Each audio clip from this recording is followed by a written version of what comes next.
राधा माधव कुंज विहारी।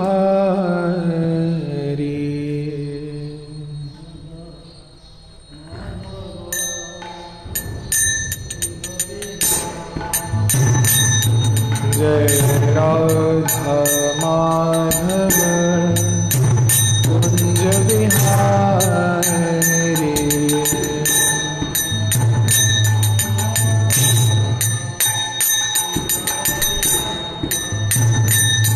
जय गोपी जन वल्लभ गिरिवर धारी।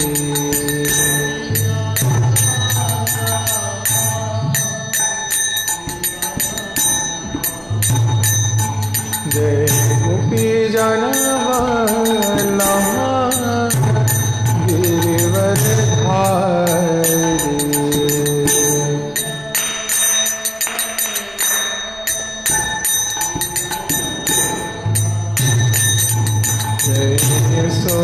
यशोदानंदना व्रज जनरंजन।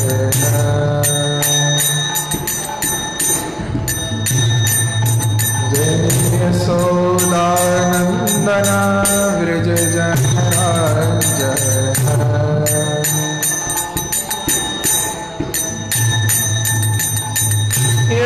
यशोदानंदन व्रज जनरंजन।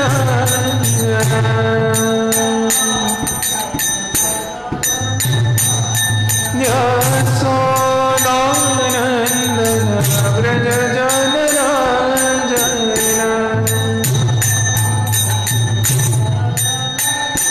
यमुना तीरावनचारी।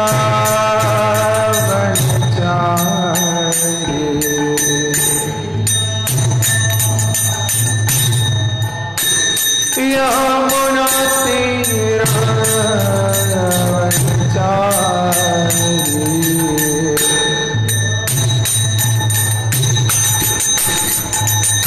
जय राधा कुंज विहारी।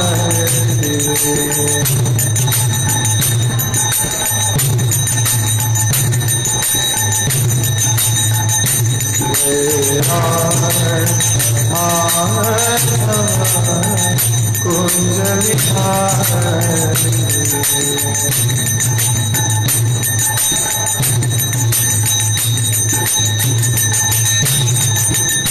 हरे कृष्णा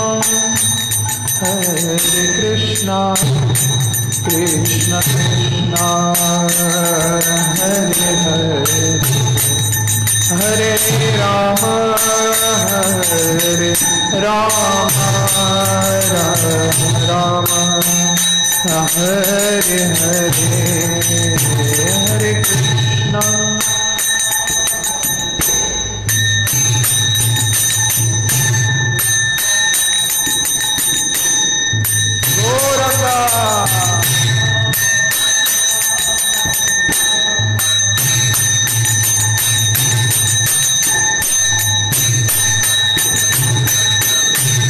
हरे कृष्णा हरे Krishna Krishna Krishna Hare Hare.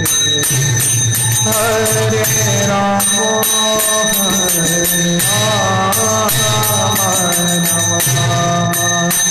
Hare Hare Krishna Gauranga.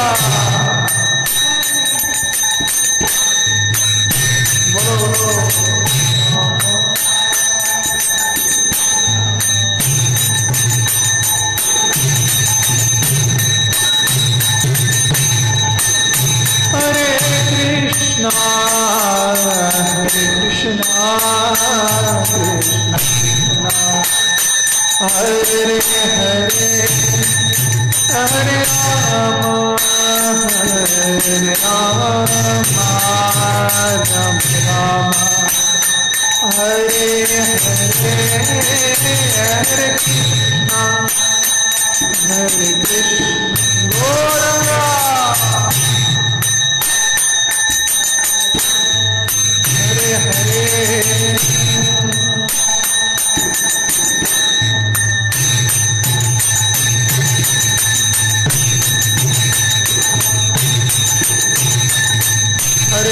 Krishna Krishna Krishna Hare Hare Hare Ram Ram Ram Hare Hare Hare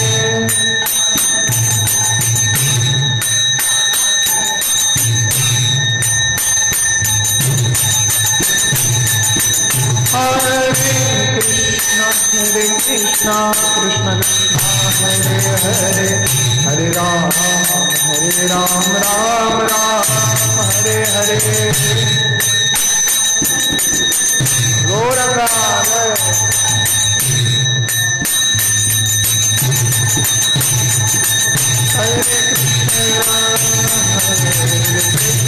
Krishna Krishna Hare Hare Hare Rama Hare Rama Rama Rama Hare Hare Hare Krishna Krishna Krishna Hare Hare Hare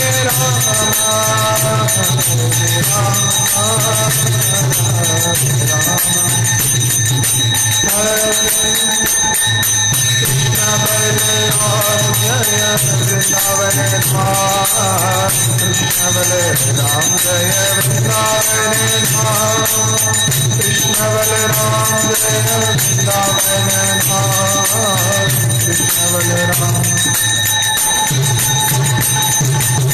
Radhe Shyam Jaya Vrindavan Radhe Shyam Jaya Vrindavan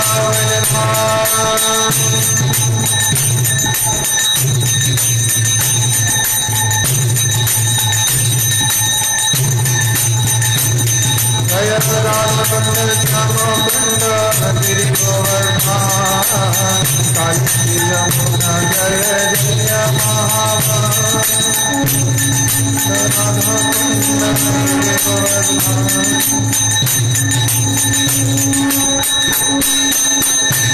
Jaya Radha Madhusundara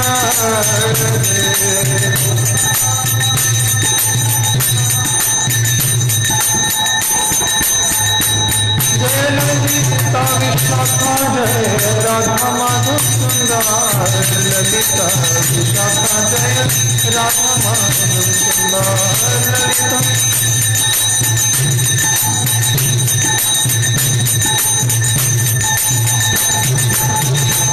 Jaya Panchatattva Jaya Panchatattva Panchatattva Jaya Panchatattva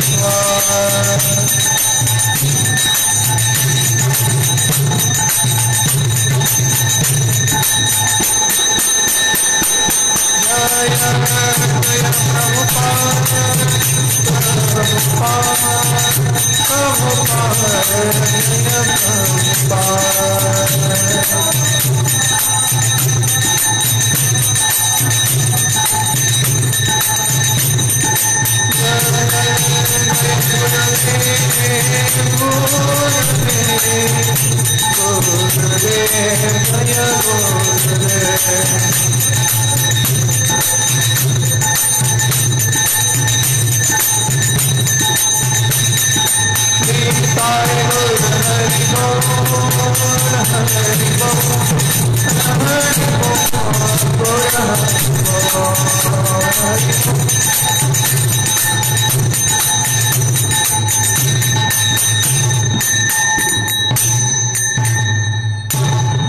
Nitai गौर प्रेमानंदे हरि हरि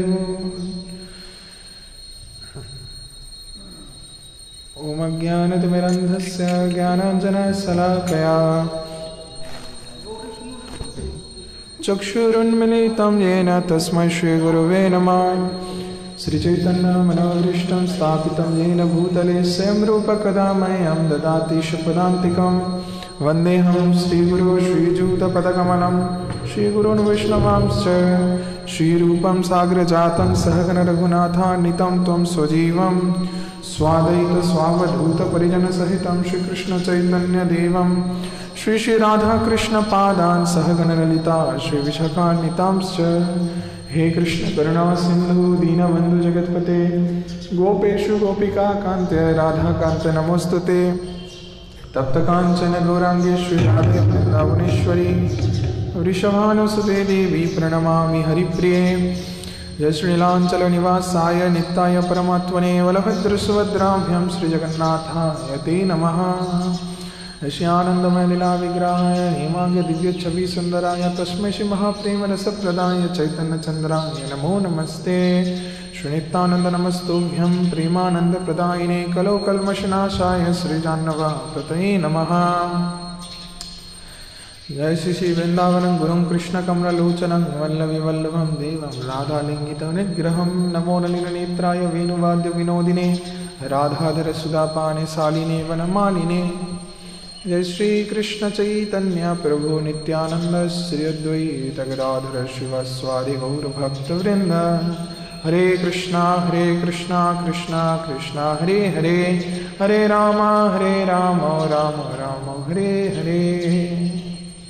हरे कृष्णा।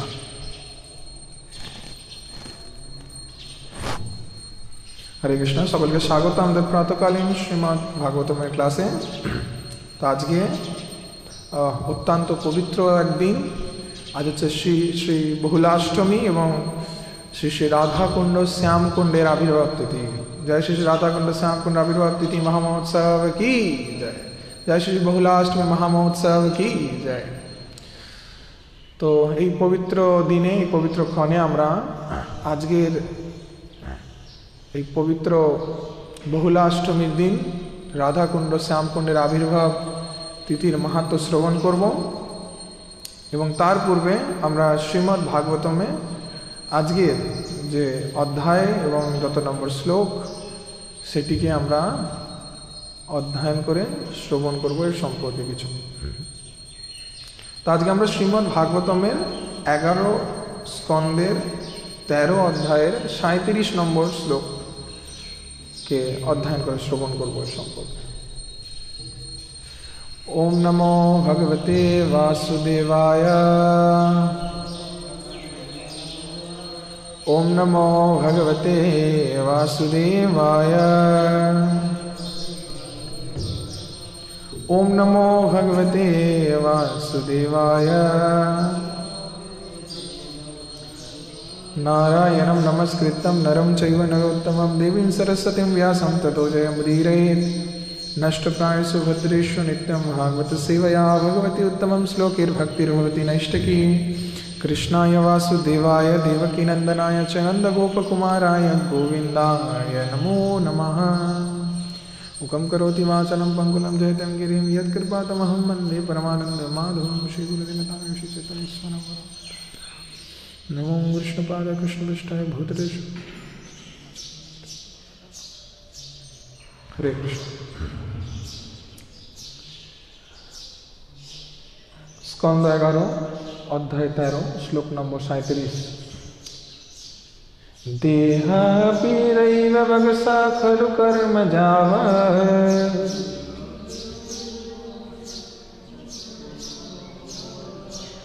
सारम्भ कर्म प्रतिसमिक्ते वसुवसु।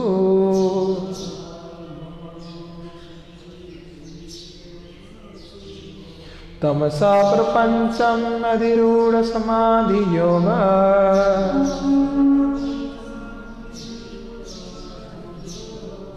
स्नाप्नं पुनः न भजते प्रतिबुद्धवस्तो।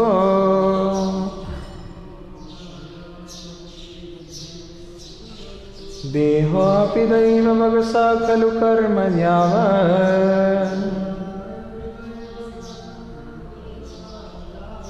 सारम्भ कर्मपति समीखते एव स यशो।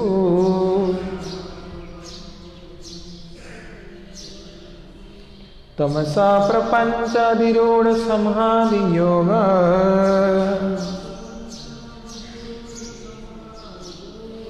स्नाप्नं पुनः न भजते प्रतिबुद्धवस्तो।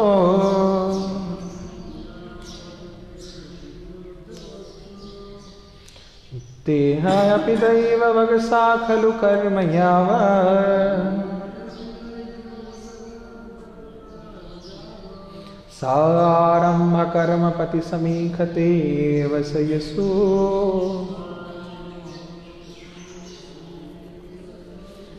तं सा प्रपंचाधिरूढ़ समाधि योगा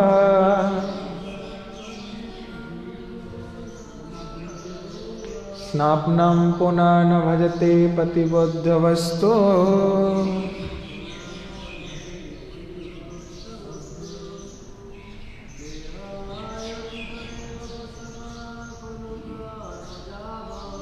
देहापि दैव सुखला कर्म यावत् सारंभरक्यपति समीखत एव सासु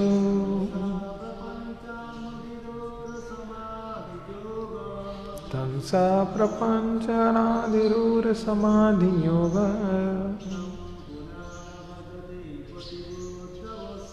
स्नाप्नं पुनः भजते प्रतिबुद्ध वस्तु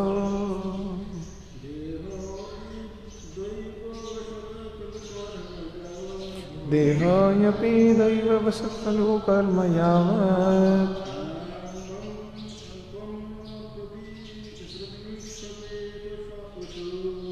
सारंभकपति समीखते एव सासु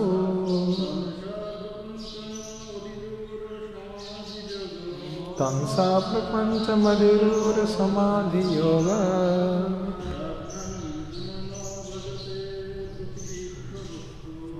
स्वप्नं पुनः भजते प्रतिबुद्ध वस्तु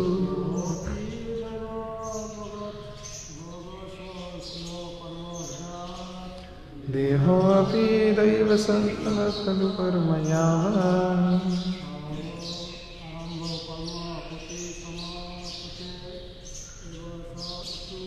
सारंभकपति समीखत एव सासु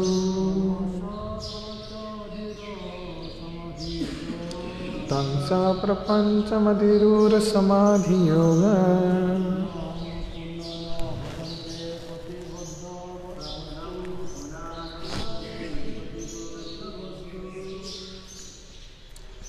माता जी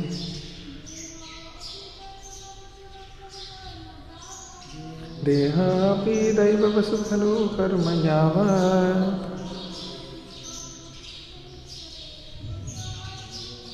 सारंभकपति समीखत एव सासु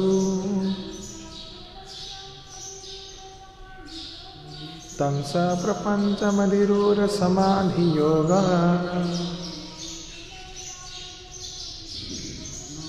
स्वप्नं पुनर्भजते प्रतिबुद्ध वस्तु। हरे कृष्ण। শ্লোকটির শব্দার্থ দেহ দেহ অপি ও দৈব পরমেশ্বরের বসগ বসে খলু অবশ্যই কর্ম সকাম কর্মে শেকর যাবৎ যাবৎ স্ব আরম্ভ কর্ম যা আরম্ভ করে বা নিজে থেকেই চলতে থাকে পতি সমীক্ষতে জীবিত থাকে আর অপেক্ষা করে এবং নিশ্চিত রূপে স আসু প্রাণবায়ু এবং ইন্দ্রিয় সহ তম সেই শরীর সপ্রপঞ্চ বিবিধ প্রকাশ সহকারে অধিরূঢ় উচ্চে অবস্থিত সমাধি সিদ্ধাবস্থা যোগ পদ্ধতিতে স্নাপ্নম স্বপ্নের মতো পুনরায় না ভজতে ভজনা বা অনুশীলন করেন না প্রতিবুদ্ধ যিনি জনলোকে প্রাপ্ত বস্তু পরম সত্যে। অনুবাদ: পরম নিয়ন্ত্রণার অধীনে জড় দেহ কাজ করে, সুতরাং যতক্ষণ তার কর্ম শেষ না হয় ততক্ষণই তাকে ইন্দ্রিয় ও প্রাণ বায়ু সহ জীবিত থাকতে হবে। অবশ্য আত্মোপলব্ধ ব্যক্তি যিনি পরম সত্যে উপনীত হয়েছে এবং যোগের সর্বোচ্চ স্তরে অধিষ্ঠিত হয়েছেন, তিনি জড়দেহের প্রতি তার বিভিন্ন প্রকাশের নিকট পুনরায় আত্মসমর্পণ করবেন না, কেননা তিনি জানেন এটি স্বপ্নে দেখা শরীরের মতো। তাৎপর্য: যদিও পূর্ব শ্লোকে ভগবান শ্রীকৃষ্ণ নির্দেশ দিয়েছেন যে আত্মোপলব্ধ ব্যক্তি দেহের প্রতি মনোনিবেশ করবেন না। তার কথা থেকে স্পষ্ট বোঝা যায় যে বোকার মতো অনাহারে থাকতে হবে না, বোকার মতো অনাহারে থাকতে হবে বা দেহের ক্ষতি করতে হবে তাও নয়, বরং তাকে ধৈর্য ধরে অপেক্ষা করতে হবে যতক্ষণ না তার পূর্বকৃত সকাম কর্মের ধারাবাহিক ফল লাভ করা আপনা থেকেই শেষ হচ্ছে।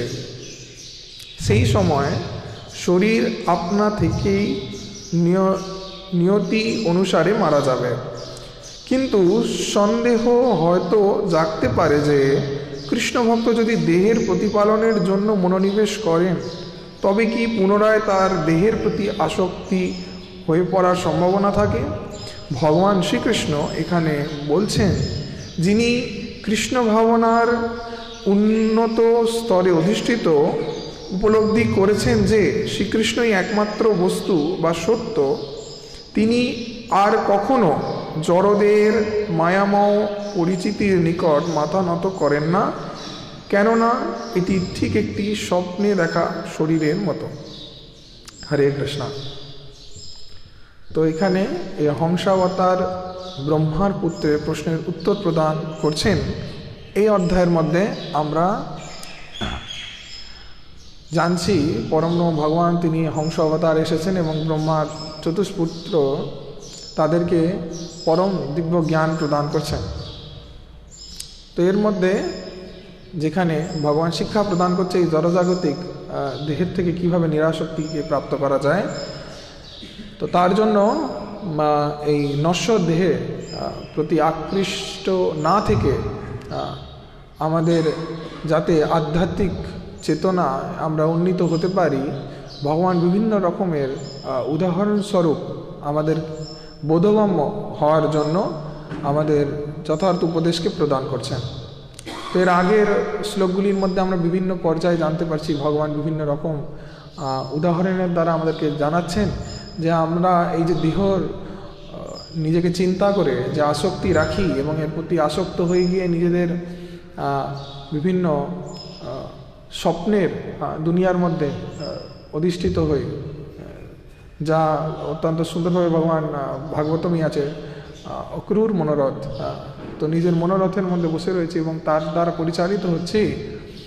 তো তার থেকে আমরা কিভাবে বেঁচে ফিরে আসতে পারি? সদা সর্বদা চেতনার মধ্যে রয়েছি যে আমি দেহ এবং দেহের সাথে সম্পর্কিত সমস্ত বস্তুই হচ্ছে আমার।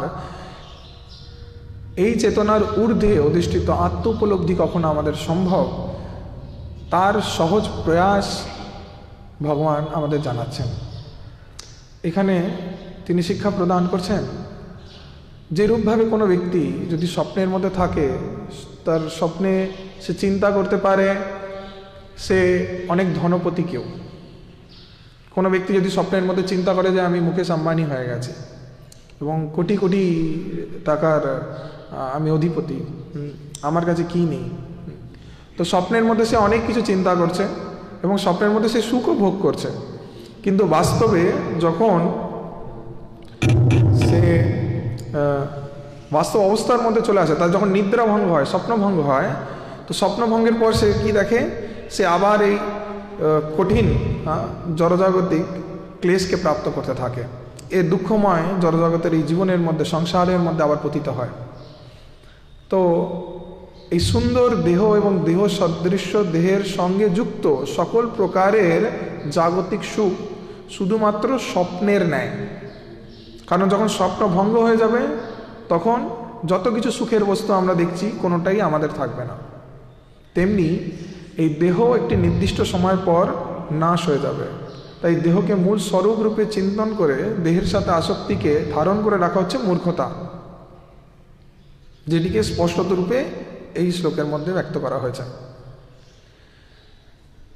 কোনো রুগ্ন ব্যক্তি, অপুষ্ট ব্যক্তি, তিনি যদি স্বপ্নের মধ্যে চিন্তন করে যে তিনি অনেক বলবান, অনেক শক্তিমান, তিনি 10টা হাতিকে ছুঁড়ে ফেলে দিচ্ছেন, তার অত্যন্ত পাহাড় সদৃশ শরীর, এরম চিন্তন করে, তো এটি তার মূর্খতা। কোনো ব্যক্তি স্বপ্নের মধ্যে দেখছে সে কোনো জঙ্গলে রয়েছে, তাকে বাঘ তাড়া করেছে, সে ভয় থরথর করে কাঁপছে, চিৎকার করছে, চিৎকার করে করে পালানোর প্রয়াস করছে। এই অবস্থা থেকে তো হঠাৎ করে তার নিদ্রাভঙ্গ হয়ে যায়। তখন সে দেখে সে বিছানাতেই রয়েছে, সে কঠিন পরিস্থিতি, ভয়ঙ্কর পরিস্থিতির মধ্যে নেই। তো এটি সম্পূর্ণ স্বপ্ন। তা আমাদের জীবনেও এরম ভয়ঙ্কর স্বপ্নের ন্যায় কখনো দুঃখ আসবে এবং পরম সুখ আনন্দ আস্বাদন করা যেরকম আমরা স্বপ্নতে দেখি, সেরকমভাবে আমাদের বাস্তব জীবনেও আমরা সুখী হব। কিন্তু দুটি দ্বারাই আমাদের প্রভাবিত হলে চলবে না, কারণ আমরাই জাগতিক দেহ নেই, আমরা চিন্ময় আত্মা ভগবান শ্রীকৃষ্ণের অবিচ্ছেদ্য অংশ। তো আমাদের কর্ম হচ্ছে সেই পূর্ণের সেবা করা, দাস হয়ে।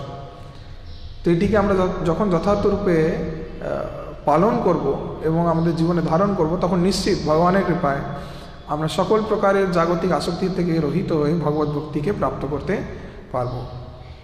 হরে কৃষ্ণ। তো ভাগবতনে আজকের এই শ্লোকে এই বিষয়কে ব্যক্ত করা হয়েছে। তো এর ছাড়া আজকে অত্যন্ত পবিত্র দিন। আজ হচ্ছে শ্রী শ্রী বহুলাষ্টমী এবং শ্রী শ্রী রাধাকুণ্ড এবং শ্যামকুণ্ডের আবির্ভাব তিথি। তো এই পবিত্র দিনে আজকের রাধাকুণ্ড এবং শ্যামকুণ্ডের আবির্ভাব লীলা রহস্য সম্পর্কে আমি কিছু সামান্য বর্ণনা করার প্রয়াস করব, কারণ এটি অত্যন্ত বিস্তারিত রয়েছে এবং এর সম্পর্কে অনেক লীলা রয়েছে। রাধাকুণ্ড শ্যামকুণ্ড আমরা হয়তো সাধারণত কিছু লীলা শ্রবণ করি, কিন্তু এর সম্পর্কে অনেক লীলা রয়েছে। তো আমি আগেও যত জেনেছি এবং আজকেও যা স্টাডি করলাম, আমি দেখছি অনেক আছে লীলা, অনেক লীলা আছে। তো তাই সময়ের মধ্যে এত বর্ণনা করা সম্ভব নয়। তো রাধাকুণ্ডের সম্পর্কে আমি সামান্য কিছু বলার প্রয়াস করব, আর সঙ্গে বহুলাষ্টমী। তো বহুলাষ্টমী এই আজকে পবিত্র দিন, এটিকেই রাধাকুণ্ডের শ্যামকুণ্ডের আবির্ভাব তিথি রূপে পালন করা হয়। আসলে বহুলাষ্টমী বিষয়টি কি মানুষের কম জানে। অনেকেই হয়তো রাধাকুণ্ড শ্যামকুণ্ড দর্শন করেছে বা তার সম্পর্কে জানে, বহুলাষ্টমীটা কি জানি না। তো বহুলাষ্টমীটা আগে আমি বলে দিই, তারপর রাধাকুণ্ড শ্যামকুণ্ডের মাহাত্ম্যে প্রবেশ করব। তো বহুলাষ্টমী হচ্ছে যেখানে বহুলা নামে একটি গাভী ছিল এবং সেই গাভী বৃন্দাবনে বাস করতেন এক ব্রাহ্মণের গৃহে। তো সেই বহুলা নামের যে গাভী একদিন সে বনে চারণ করতে গেছে। তো বৃন্দাবনের এক বনের মধ্যে সে ঘাস খাচ্ছে এবং আনন্দের মধ্যে রয়েছে এবং চিন্তাতেও রয়েছে একটি সময় পর তাকে আবার বাড়িতে ফিরে যেতে হবে, অর্থাৎ তার গৃহে গোশালায়, এবং সেখানে তার সন্তান আছে, একটি বাছুর রয়েছে। তো বাছুরকে আবার দুগ্ধ প্রদান করতে হবে। তো এই কথা চিন্তা করে সন্ধ্যের সময়, সেরকম গোধূলি লগ্নের দিকে ফিরে যাচ্ছিল নিজের ঘরে। তো যখন ঘরে ফিরে যাচ্ছিল সেই বহুলা নামের গাভীটি, তো ঠিক সেই মুহূর্তে তার সামনে জঙ্গলে একটি বাঘ চলে আসে এবং সে বাঘটি তৎক্ষণাৎ বহুলার গায়ে ঝাঁপিয়ে পড়ে তাকে খেতে যায়। তো বহুলা তখন প্রার্থনা করে যে আমাকে ছেড়ে দাও। তো বাঘটি বলে, তুমি আমার শিকার, আমি তো তোমাকে আহার্য বস্তু, তো আমি তোমাকে গ্রহণ করব। তখন বহুলা গাভী বলে যে ঠিক আছে, তুমি যখন আমাকে খেতে চাও, আমি তোমার আহার্য বস্তু, তো তুমি আমাকে খেতে পারো, কিন্তু তুমি আমাকে কিছুক্ষণের জন্য সময় দাও। আমি আমার সন্তানকে দুগ্ধ প্রদান করে তোমার কাছে চলে আসব। তুমি যখন আমায় খেতে চাও, তো তখন আমি তোমার কাছে আসব, কিন্তু তুমি আমাকে কৃপা করে একটু সময় হাতে দাও। আমার বাচ্চা এখন অপেক্ষা করছে, ও ক্ষুধার্ত, তো আমাকে দুগ্ধ প্রদান করে চলে আসবো তোমার কাছে। তো এবার সেই গাভীটি এরূপ কথা বলে তার ঘরে চলে যায় এবং সেখানে যে বাছুর ছিল, তো বাছুরকে দুগ্ধ প্রদান করছে, তখন বলছে যে দেখো, আজই আমি তোমাকে শেষ দুগ্ধ প্রদান করছি, তুমি যত বেশি পারো মাত্রায় দুগ্ধ গ্রহণ করে নাও, কারণ এরপর আমি আর ফিরে আসবো না। তো সেই সন্তান চিন্তা করছে কেন, তো বলছে আমাকে বাঘের কাছে এখন চলে যেতে হবে এবং সে আমায় খেয়ে নেবে। তো তো এই কথা শুনে সেই বাছুরটা কাঁদতে থাকে। তো বলে, না তুমি যাবে না, তুমি আমাদের দুগ্ধ প্রদান করছো, তুমি আমার মাতা, তো তুমি রয়েছ, তোমার বদলে আমি যাব, আমাকে বাঘ খেয়ে নি। তো এবার মাতা বলছে, না আমি যাব, তুমি ছোট আমার সন্তান, তুমি যাবে না। তো এইরূপভাবে তারা বার্তালাপ করছে। এই সম্পূর্ণ বার্তালাপটি সেই যে ব্রাহ্মণ, যার ঘরের গোশালার মধ্যে এই গাভী এবং বাছুর ছিল, সেই ব্রাহ্মণ শুনে নেয়। তো সেই ব্রাহ্মণ শুনে তখন ব্রাহ্মণের মনে খুব কষ্ট হয় যে এই গোমাতা কীভাবে কথা দিয়ে এসেছে যে সে চলে যাবে, নিজের প্রাণ দিয়ে দেবে এবং সন্তানকে কে দেখবে। তো এরূপ চিন্তা করে তিনি বললেন, তোমাদের দুজনের মধ্যে কাউকে যেতে হবে না, তোমরা দুজন এখানে থাকবে। তো ব্রাহ্মণ বলছে, আমি চলে যাব, আমাকে বাঘ খেয়ে নিক। তো এরূপভাবে তিনজনের মধ্যে মন্তব্য চলছে। তো ইতিমধ্যে সময়ও হয়ে যাচ্ছে। তো এবার তখন ওই গাভীটি বলছে যে আমি তো কথা দিয়ে এসেছি, তো সময় হয়ে যাচ্ছে, চলো যেতে হবে এখন। তো তখন বলে সবাই মিলে সিদ্ধান্ত নিল যে আমরা তিনজনেই যাব, তো বাঘ খাবে তো আমাদের তিনজনকেই খাক। তো তখন সেই ব্রাহ্মণ, সেই বহুলা নামের গাভী এবং তার বাছুর তিনজনে মিলে চলে গেল সেই জঙ্গলে, এবং সেখানে বাঘটি ছিল। এবার বাঘটিকে তখন তিনজনেই বলছে, ব্রাহ্মণ বলছে আগে আমায় খাও, গাভী বলছে না তুমি প্রথমে আমাকে ধরেছিলে, আমাকে খাও, বাছুর বলছে না এটি আমার মা, আমার মাকে খেও না, আমাকে তুমি নিয়ে নাও। তো এইরূপভাবে সবাই মিলে চাইছে। তো বাঘটি দেখলো যে এদের এত সততা, এদের মহত্ব, এদের হৃদয় এত নির্মল সরল, তো সেই কথা চিন্তা করে বাঘটি সেই গাভীকে ছেড়ে দিল এবং বাকি কাউকেই গ্রহণ করলো না। এবং তার এই সততার কারণে, এই সৎ চেতনার জন্য গোমাতার এবং সেই বাঘেরও তৎক্ষণাৎ সেই স্থানের মধ্যে সাক্ষাৎ ধর্মস্বরূপ পরমব্রহ্ম ভগবান শ্রীকৃষ্ণ সুদর্শনধারী তিনি প্রকট হলেন এবং তিনি সেই বহুলা নামের গাভীকে আশীর্বাদ করলেন। এবং এটি সম্পূর্ণ ভগবানেরই একটি পরীক্ষা ছিল। তো ভগবান সন্তুষ্ট হয়ে সেই বহুলা নামের গাভীকে আশীর্বাদ প্রদান করে তাকে বললেন, আজ থেকে তোমার এই বহুলা নামে এই জঙ্গল, এই স্থানের নাম হলো বহুলা বন। এবং সেই দিন ভগবান তাকে কৃপা করেছিলেন, তার দুগ্ধ গ্রহণ করেছিলেন এবং তাকে কিছু পরম দিব্য শক্তি প্রদান করেছিলেন। এবং সেই দিনটিই ছিল অষ্টমী তিথি। তো তাই ওটির নাম হচ্ছে বহুলাষ্টমী। আজকেরই দিন, আজকের দিনই এই ঘটনাটি ঘটেছিল। তাই বৃন্দাবনে বহুলা বনে গেলে আমরা দর্শন করতে পারি। সেই ব্রাহ্মণের মূর্তি রয়েছে সেখানে, গোমাতার এবং সেই বাছুর এবং ভগবান শ্রীকৃষ্ণের সেখানে মূর্তি রয়েছে যা পূজিত হয়। তো আজকের দিনে এটি একটি মাহাত্ম্য রয়েছে বহুলাষ্টমীর। এবং আজকের এই পবিত্র দিনেই বহুলাষ্টমীর সময় পরম ব্রহ্ম ভগবান তিনি একটি লীলা সম্পাদিত করেছিলেন, যার দ্বারা রাধাকুণ্ড এবং শ্যামকুণ্ডের আবির্ভাব হয়। তো পরম ব্রহ্ম ভগবান তিনি অনিয়ত লীলাকে সম্পাদিত করে চলেছেন। তো তার মধ্যে ব্রজভূমি বৃন্দাবন ধামে তিনি শ্যামকুণ্ড রাধাকুণ্ডকে প্রকট করলেন। তো যেটিকে আমাদের শ্রীল রূপ গোস্বামী পাদ ব্যক্ত করছেন যে এই রাধাকুণ্ড শ্যামকুণ্ড হচ্ছে সাক্ষাৎ পরমব্রহ্ম ভগবানের অন্তরঙ্গ প্রেমের প্রকাশ। তো তাই এই রাধাকুণ্ড শ্যামকুণ্ড যেটি আমরা বাস্তবে বস্তুত শ্রী ব্রজভূমি বৃন্দাবন ধামে দর্শন করি, সেটি আমাদের ভগভক্তি বর্ধনের জন্য, লীলা সম্পাদনের জন্য ভগবান এই জগতে প্রকট করেছেন। কিন্তু সেটি পূর্ণরূপে প্রথমে প্রকট হয়েছে ভগবানের নিত্য গোলক বৃন্দাবন ধামে। তো বলা হচ্ছে একদিন ভগবান শ্রীকৃষ্ণ তিনি গোলক বৃন্দাবন ধামে তিনি শ্রীমতী রাধারানীকে খুঁজছেন এবং রাধারানীকে খুঁজতে খুঁজতে রাধারানীর জন্য এত প্রেমে ব্যাকুল হয়ে গেছিলেন যে তিনি রাধারানীর কথা ধ্যান করতে করতে, চিন্তন করতে করতে, স্মরণ করতে করতে সেই প্রেমাবেশের মধ্যে প্রবেশ হন এবং তার শরীর পরিবর্তিত হয়ে তিনি শ্রীমতী রাধারানী হয়ে যান। এবং শ্রীমতী রাধারানী তিনি কৃষ্ণের বিরহে কৃষ্ণ নাম উচ্চারণ করতে করতে, কৃষ্ণকে খুঁজতে খুঁজতে, কৃষ্ণের চিন্তায় মগ্ন হয়ে, তন্ময় হয়ে তিনি কৃষ্ণের দেহকে ধারণ করেন। তো কৃষ্ণ রাধারানী হয়ে যান এবং রাধারানী কৃষ্ণ হয়ে যান। তো দুজনে এইরূপভাবে বৃন্দাবন লীলা প্রকাশিত করছিলেন ভগবানের নিত্য ধামে।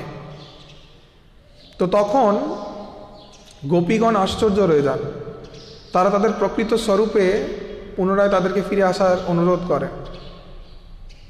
তো তখন ভগবান শ্রীকৃষ্ণকে গোপীগণ ব্যক্ত করেন যে আপনি রাধারানীর নাম গুণকীর্তন মহিমা কীর্তন করুন, এর দ্বারা শ্রীমতী রাধারানী আপনাকে দর্শন দেবেন, আপনার সামনে প্রকট হবেন।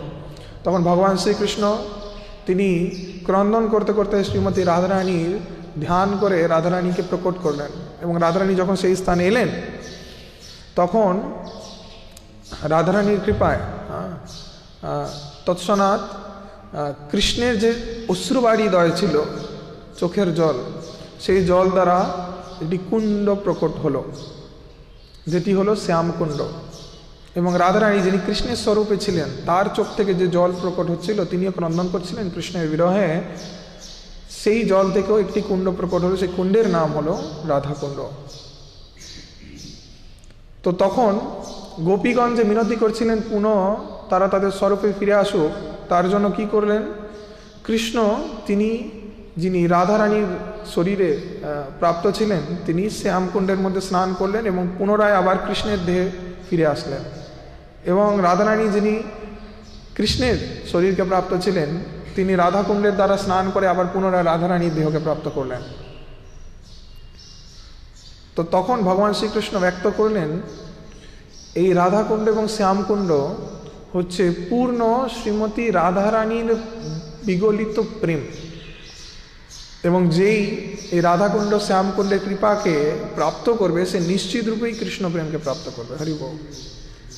সেই তত্ত্বকে ভগবান শ্রীকৃষ্ণ তিনি প্রকাশিত করেছিলেন গোলক বৃন্দাবন ধামে, যা পুনরায় ভগবান তিনি যখন এই ভূলোকে আসেন এবং এখানে ব্রজভূমি বৃন্দাবন ধামে লীলা সম্পাদিত করেন, সে সময়ও তিনি তার পরিকর আদিকে প্রকট করেন।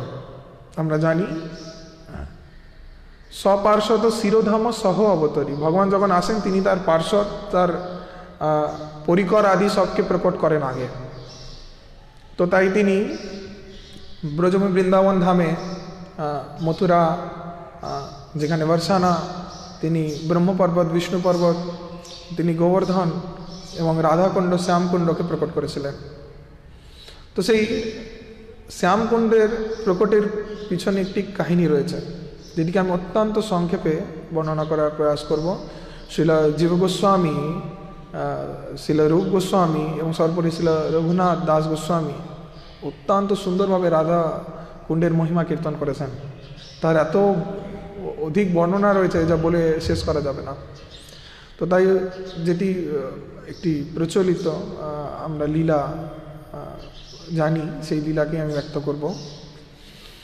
তো এক সময় যখন ভগবান শ্রীকৃষ্ণ তিনি ব্রজে অনন্ত রাক্ষসদেরকে বধ করে চলছিলেন, যেগুলি কংস প্রেরণ করছিল, তো তার মধ্যে অন্যতম এক রাক্ষস আসে এই কার্তিকের মাসে, অরিষ্ঠাসুর। তো এই অরিষ্ঠাসুর ভগবান শ্রীকৃষ্ণকে মারবার জন্য কংস প্রেরণ করেছিলেন তাকে। তো ভগবান শ্রীকৃষ্ণ তিনি যখন ব্রজের মধ্যে লীলা সম্পাদিত করছেন, তো হঠাৎ করে সেই ব্রজের সমস্ত ব্রজবাসীদের কষ্ট বেড়ে গেল। সেখানে যারা গর্ভবতী স্ত্রীরা ছিলেন তাদের গর্ভশূন্য হয়ে যায়, মিসক্যারেজ হয়ে যায়। শব্দতে কিসের? হঠাৎ করে এক ষাঁড়ের দেহে ভয়ঙ্কর রাক্ষস প্রকট হয়। সেই অরিষ্টাসুরের শব্দতে এরূপ কালধ্বনি চারদিকে প্রকাশিত হচ্ছিল, ধ্বনিত হচ্ছিল। একের পর এক অশুভ লক্ষণ প্রকট হতে থাকে, ব্রজবাসীরা কষ্ট পেতে থাকে এবং তাদের দুঃখের সময় চলে আসে এবং তাদের বিপত্তি আসতে থাকে। এবং বর্ণনা আছে যে এই অরিষ্ঠাসুরের যে দেহ ছিল সেটি ভয়ঙ্কর পর্বত সদৃশ এবং এত বিশালকায় যেটি আকাশকে ভেদ করে উপরে চলে গেছিল, যা দেখে মনে হচ্ছিল বিশাল পর্বত এবং তার উপরে মেঘ রয়েছে। এবং তার নাক থেকে সে প্রবল ভয়ঙ্কর বায়ু প্রভাবিত করছিল এবং ব্রজবাসীদের কষ্ট প্রদান করছিল। ইতিমধ্যে পরমব্রহ্ম ভগবান তিনি এই অরিষ্ঠাসুরকে অনায়াসে অত্যন্ত বধ করেন। তো এত বিশালকায় শরীরের ষাঁড় রূপে এসেছিল সেই অরিষ্ঠাসুর, তাকে ভগবান চুটকির মধ্যে মেরে তাকে বধ করেন এবং তার শিংগুলিকে ধরে হাওয়ায় আকাশে ওড়াতে ওড়াতে তাকে ছুঁড়ে ফেলে দেন দূরে, এবং সে উপর থেকে নিচে পড়ে তার মৃত্যু ঘটে।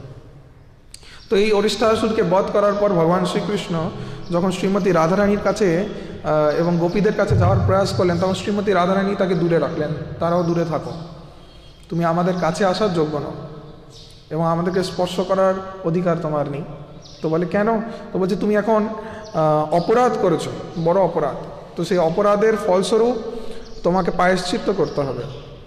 তো কি অপরাধ? বলছে তুমি এক ষাঁড়ের শরীরে তাকে হত্যা করেছো, তো এটি অপরাধ, যেহেতু এটি পুরুষ গাভীর সমান। তো তখন কৃষ্ণ হাসেন এবং কৃষ্ণ হেসে বলেন যে ওটি তো প্রকৃত ষাঁড় ছিল না, সে তো রাক্ষস ছিল, ওই রূপে এসেছে, সে তো প্রকৃত ষাঁড় নয়। তো বলছে তবুও তোমাকে প্রায়শ্চিত্ত করতে হবে। তো ভগবান শ্রীকৃষ্ণ তখন জিজ্ঞাসা করলেন রাধারানীকে, ঠিক আছে কি প্রায়শ্চিত্ত আছে?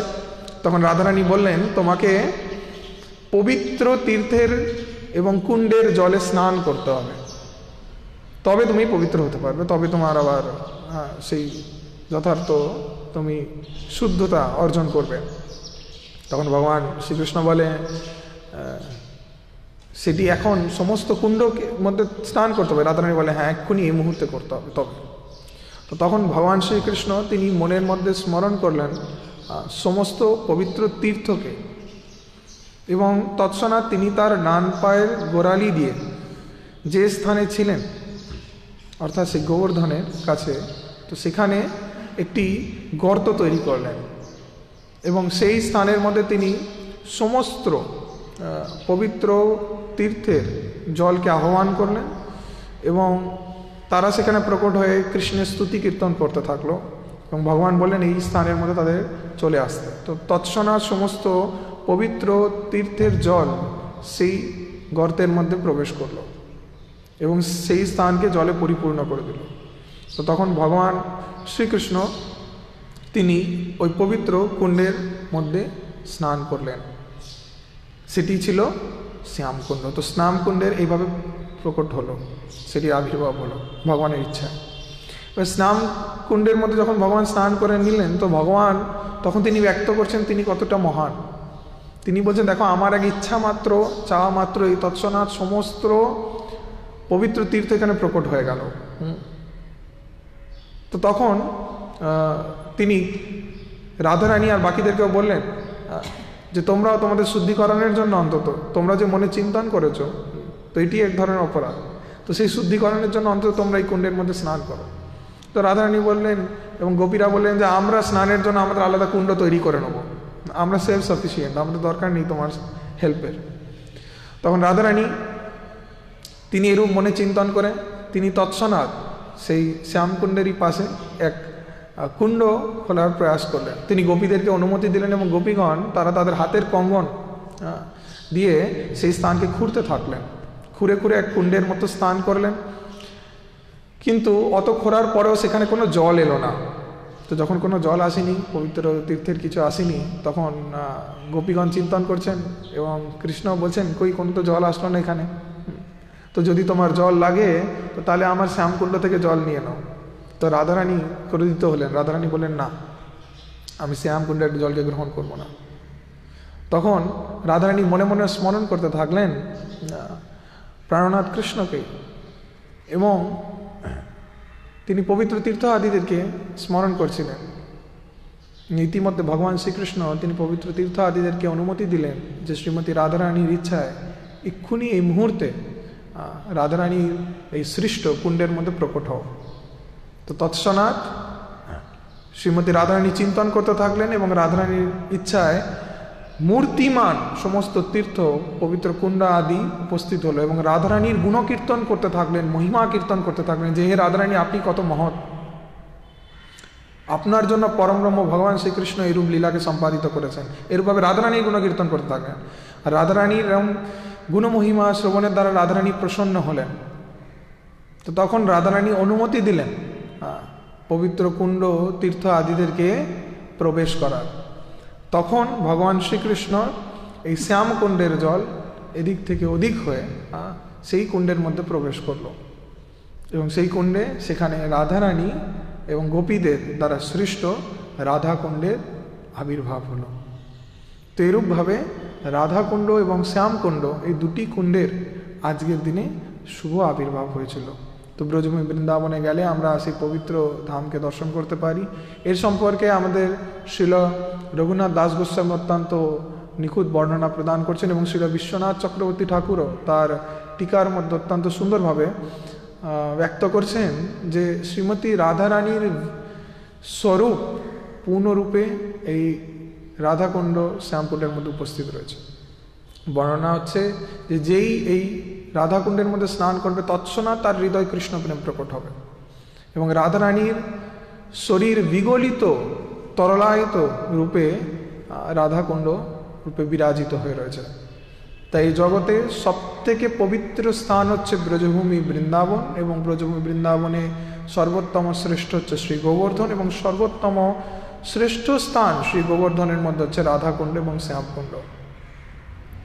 এবং শ্রীমান চৈতন্য মহাপ্রভুর লীলার মধ্যে আমরা শ্রবণ করতে পারি, যেখানে শ্রীলা রঘুনাথ দাস গোস্বামী তিনি ব্যক্ত করছেন যে মহাপ্রভু তিনিও ব্রজভূমি বৃন্দাবনের মধ্যে সেই রাধাকুণ্ড শ্যামকুণ্ডের বিরহে ছিলেন। ভগবান অপ্রকট হওয়ার পর সেই রাধাকুণ্ড শ্যামকুণ্ডেরও অনেক স্থান অপ্রকট হয়ে যায়। তো পরবর্তীতে তিনি সনাতন গোস্বামীকে কিছু আদেশ প্রদান করেছিলেন, এবং তার অধীনে থেকে জীব গোস্বামী সেই স্থানকে উন্মোচিত করেছিলেন। এবং মহাপ্রভু ইচ্ছা প্রকট করা মাত্রই এক ধানের ক্ষেতে সেখানে দুদিক থেকে জল আসতে শুরু করে দেয়, এবং সেই জল মহাপ্রভু অনুভূতি করতে পারেন রাধাকুণ্ড, এবং অন্যটা ছিল শ্যামকুণ্ড। তো সেই দুটি জলের মধ্যে স্নান করেছেন, এবং রঘুনাথ দাস গোস্বামী সেটিকে বর্ণনা করেছেন সেই নির্দিষ্ট স্থানে। এবং যা নবদ্বীপ ধামের মধ্যে আমরা দর্শন করতে পারি অন্তর্দ্বীপ এবং ঋতুদ্বীপ, এই দুটি দ্বীপের মধ্যে শ্যামকুণ্ড এবং রাধাকুণ্ড প্রকট হয়েছে, যা আমাদের শ্রী চৈতন্য গৌরীয় মঠে আমরা দর্শন করতে পারি। শিল ভক্তি সিদ্ধান্ত সরস্বতী ঠাকুরের গৌরীয় মঠের মধ্যে গোবর্ধন রয়েছে, এবং সেখানেই শ্যামকুণ্ড এবং রাধাকুণ্ড প্রকট হয়েছে, সেই অভিন্ন নবদ্বীপ যা ব্রজভূমি বৃন্দাবন ধাম। তো শ্রী শ্রী শ্যামকুণ্ড রাধাকুণ্ডের চরণে পরমব্রহ্ম ভগবান শ্রীমতী রাধারানী এবং সকল গোপীদের চরণে আমরা আজকের দিনে এই প্রার্থনা জানাবো, যাতে আমাদেরও শুদ্ধ কৃষ্ণ প্রেম হৃদয়ের মধ্যে প্রকট হয়। হরে কৃষ্ণ কৃষ্ণ কৃষ্ণ হরে হরে, হরে রাম রাম রাম হরে হরে, हरे कृष्ण। जय श्री श्री श्याम कुंड राधा कुंड गिरि गोवर्धन की जय। ब्रजभूमि वृंदावन धाम की जय। श्याम कुंड राधा कुंड आविर्भाव तिथि महामहोत्सव की जय। भोलाष्टमी की जय। जगत गुरु शील प्रभुपाद की जय। श्रीमद् भागवतम की जय। परमाराध गुरुदेव की जय। निताय गौर प्रेमानंदे हरि हरि बोल। हरे कृष्णा।